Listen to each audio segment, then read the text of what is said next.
বাহ, ভালো লাগছে? দারুণ ঝোলটা। এতটাই ভালো লাগছে যে ইলিশ মাছ আর খেতে ইচ্ছে করছে না, না মানে না, ঝোলটা চিংড়ি মাছ দিয়েই না খাই। আবার কোনো কিছু ভালো লাগে না। গুড মর্নিং, সুপ্রভাত। সবাই কেমন আছো? আশা করছি সবাই খুব ভালো আছো। আমরাও ভালো আছি। একান্নবর্তীর একটা নতুন ব্লগে তোমাদের অনেক স্বাগত। ঘুম থেকে উঠে এই যে প্রথম কাজ বিছানা পরিষ্কার করা। তো প্রথমটা বিছানা পরিষ্কার করেই দিনটা শুরু করছি। আর যা গরম পড়েছে, গরমে যেন অবস্থা খারাপ হয়ে যাচ্ছে। এখন শুধু অপেক্ষা হচ্ছে কবে বৃষ্টি আসবে।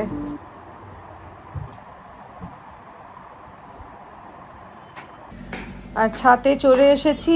ছাদে আজকে দেখো আমাদের বালিশগুলো সব নষ্ট হয়ে গেছিলো, তাই ধুনুরি টেকে আজকে একটুখানি বালিশগুলো তৈরি করা হচ্ছে।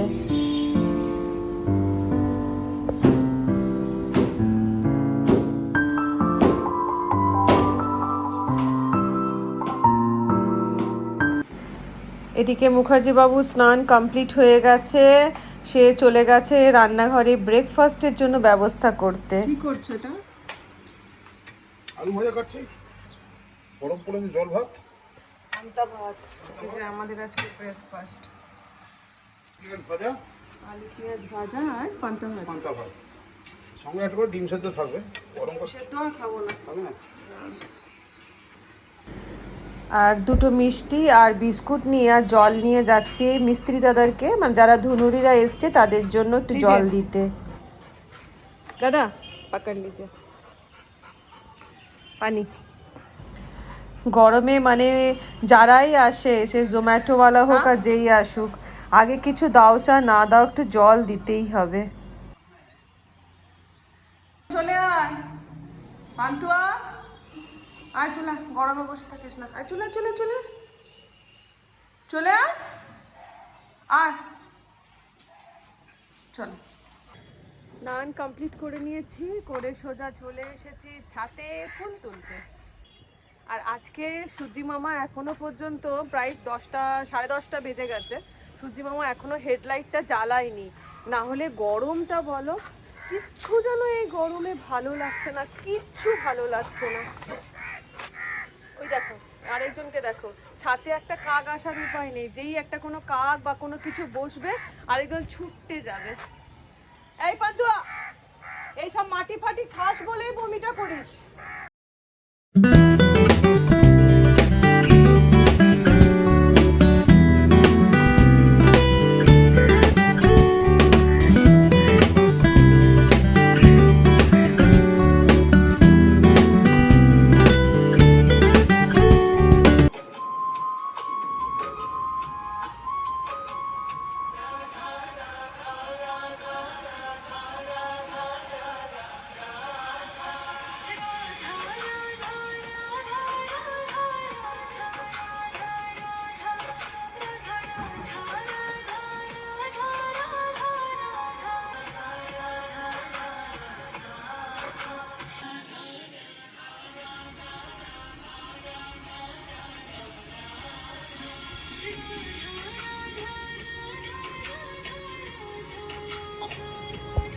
তো রাধারানীর নাম করতে করতে আমার পুজো কমপ্লিট হয়ে গেছে। আর আজকে যেহেতু বুধবার, এই যে গণেশ ঠাকুরকে দুব্ব দিয়ে পুজো দিয়েছি, তারপরে মা সরস্বতীর ঘট পেতেছি। এদিকে এই যে কোনো ছোট্ট মা সরস্বতীর মূর্তি রয়েছে।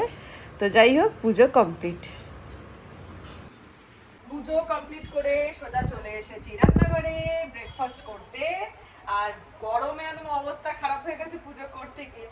তো আর আজকে দেখো এই ঠান্ডা ঠান্ডা কুল কুল ব্রেকফাস্ট, এই যে আলু পেঁয়াজ ভাজা আর পান্তা ভাতে, মানে কালকে রাতের বেলা ভাতটা বেশ করে জল দিয়ে বাইরেই রেখে দিয়েছিলাম।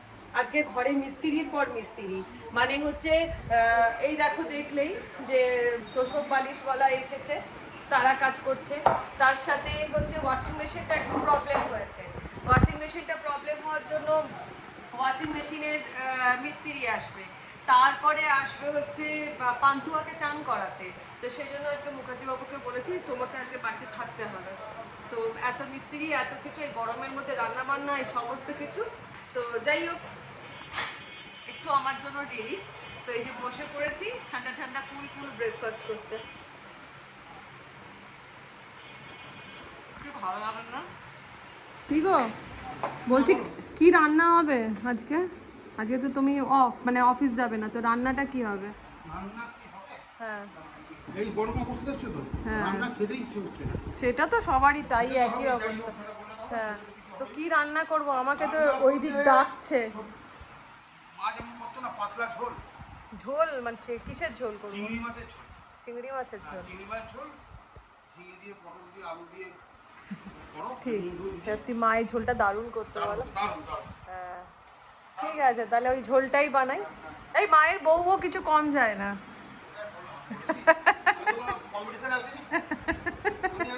তো জলখাবার খেয়ে সোজা চলে গেছিলাম নিচে। নিচে গিয়ে হালকা করে বুলতানি মেরে নিলাম। আর এই গরমে মুখার্জি বাবুর ডিমান্ড হচ্ছে, আমার মা, আমার শাশুড়ি মা আর কি, গরমকালে না, গরমকালে কেন এমনিও একটা চিংড়ি মাছের ঝোল করতো। উফ কি যে অসাধারণ মায়ের রান্না ছিল, তোমাদের কি বলি। তো সেই চিংড়ি মাছের ঝোল মুখার্জি বাবুর খেতে ইচ্ছা করেছে, মায়ের স্টাইলের চিংড়ি মাছের ঝোল।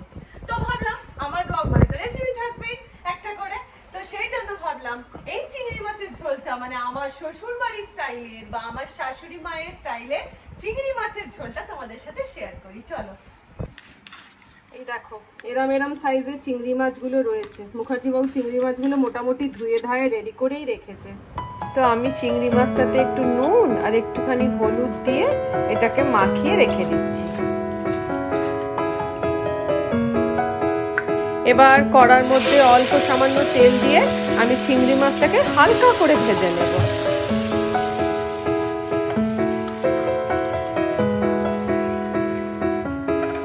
চিংড়ি মাছটা এদিকে ভাজা হয়ে গেছে, এটাকে আমি এবার তেল থেকে তুলে নিচ্ছি। আর ওই তেলেতেই দিয়ে দিলাম হচ্ছে লম্বা লম্বা করে কেটে রাখা বেগুন। এই বেগুনটাকেও আমি হালকা করে ভেজে তুলে নেব।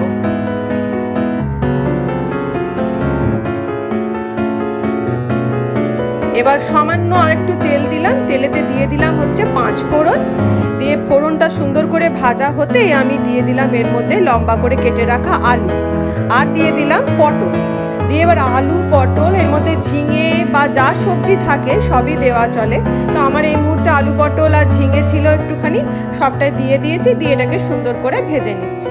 এদিকে একটা মশলা তৈরি করব, তার জন্য নিলাম আদা বাটা, আর দিয়ে দিলাম এর মধ্যে একটু হলুদ, মানে সব পরিমাণ মতন হলুদ, পরিমাণ মতন লঙ্কার গুঁড়ো, ঝাল কিন্তু খুব একটা হবে না। আর দিলাম নুন, ধনে গুঁড়ো দিলাম 1.5 চামচ মতন, আর অল্প একটুখানি জিরে গুঁড়ো 1/2 চামচ দিয়ে মশলাটাকে ভালো করে গুলিয়ে নিচ্ছি।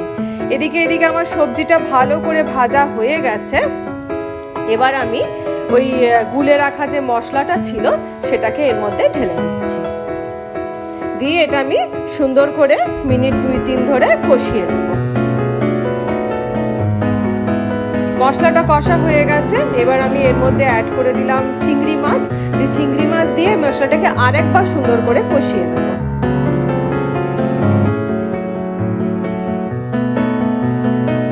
চিংড়ি মাছ দিয়েও মশলাটা কষা হয়ে গেছে, এদিকে একদম সুন্দর করে তেল ছেড়ে দিয়েছে। আমি খুব কম সামান্য তেলেতেই এই ঝোলটা করছি আর কি, তো তেলও ছেড়ে দিয়েছে। এবার আমি দিয়ে দিলাম এর মধ্যে পরিমাণ মতন জল, আর এটা যেহেতু ঝোল হবে সেজন্য একটু বেশি জল দিলাম। দিয়ে আমার মেয়েটাকে আলুগুলোকে সেদ্ধ হতে দেবো। এদিকে আলু সুন্দরভাবে সেদ্ধ হয়ে গেছে, আর ঝোলটার কালারটাও দেখো কি সুন্দর, আর গন্ধটাও দারুণ বেরিয়েছে। এবার আমি ভেজে রাখা যে বেগুনগুলো ছিল সেগুলো ঝোলের মধ্যে দিয়ে দিচ্ছি। দিয়ে এই বেগুন দিয়ে ঝোলটাকে 1 ফুট ফুটিয়ে নেব। আমাদের চিংড়ি মাছের ঝোল অলমোস্ট ডান। ব্যাস, এবার এটাকে গ্যাস বন্ধ করে দিয়ে এটাকে আমি ঢেলে নিচ্ছি।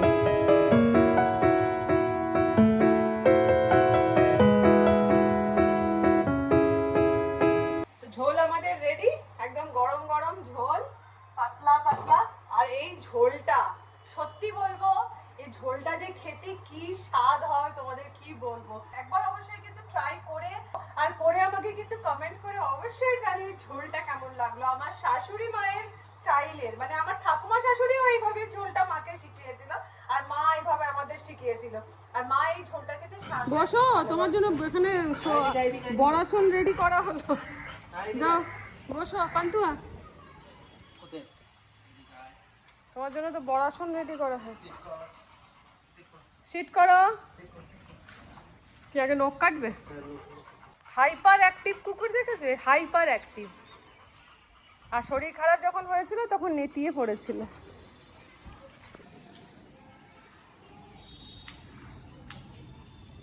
পান্তুয়াকে চান করতে বসিয়ে দিয়ে আমি চলে এসেছি রান্নাঘরে। শুধু চিংড়ি মাছের ঝোল দুপুরবেলা হবে তা তো হবে না, আমরা মারাত্মক ফুডি, যদিও মুখার্জি বাবু নয়, সেই জন্য এবার আমি নেক্সট রান্নাটা করে নেবো, সেটা ইলিশ মাছের ঝাল। তো আগে টপ করে আগে পান্তুয়া স্নানের থেকে নামার আগে রান্নাটা শেষ হয়ে গেছে। এই যে গরম ভাত, তার সাথে এই যে ঢ্যাঁড়স ভাতে চিংড়ি মাছের ঝোল আর ইলিশ মাছের ঝাল, এই হচ্ছে আজকের রান্না। আমাদের ফাইনালি বালিশ রেডি হয়ে গেছে, যে বালিশের জন্য উপরে কাজ চলছিল। এই যে তিনখানা বালিশ হলো, তিনখানা না সরি 4খানা বালিশ হলো, 2খানা পাঁচ বালিশ হলো, এই হয়েছে। বসে পড়লাম খেতে।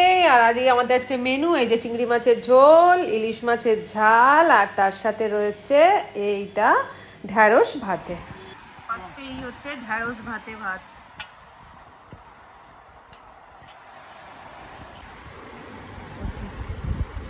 বেগুনগুলো নিচ্ছে, তুমি তো বেগুন খাবে না? বেগুন আমি খাই না। ওটা নাচবে রাত্রে, কি আছে?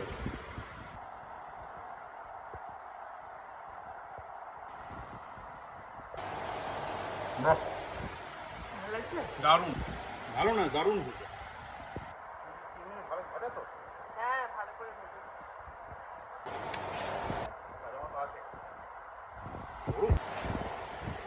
তাকিয়ে বলো। গরমে না পারা যাচ্ছে না, লিটারলি পারা যাচ্ছে না। এরকম হালকা পাতলা রান্নাই খেতে ভালো লাগে একদম। এটা মুখার্জি বাড়ির স্পেশাল ঝোল। তোমরা অবশ্যই এটা একবার ট্রাই করো, করে জানিও খেয়ে সত্যিই তাই যে কেমন লাগছে। দারুণ ঝোল। আবার আমার শাশুড়ি মা এর মধ্যে কচুও দিত।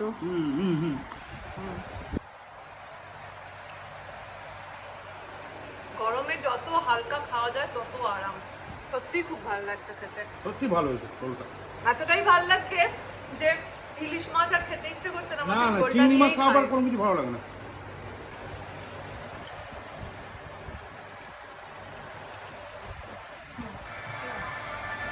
তো চিংড়ি মাছের ঝোল দিয়ে মন তৃপ্তি পেট তৃপ্তি করে এক প্লেট ভাতকে এই যে ধুরন্ধর চালিয়েছি। এবার একটুখানি ধুরন্ধরটা দেখব, যদিও হলে গিয়ে দেখেছি। আর এই যে আমার পান্তা বুড়ি, সে এখন বিস্কুট খাচ্ছে। তো যাই হোক, চলো আজকের মতন বিদায় নিলাম, টাটা।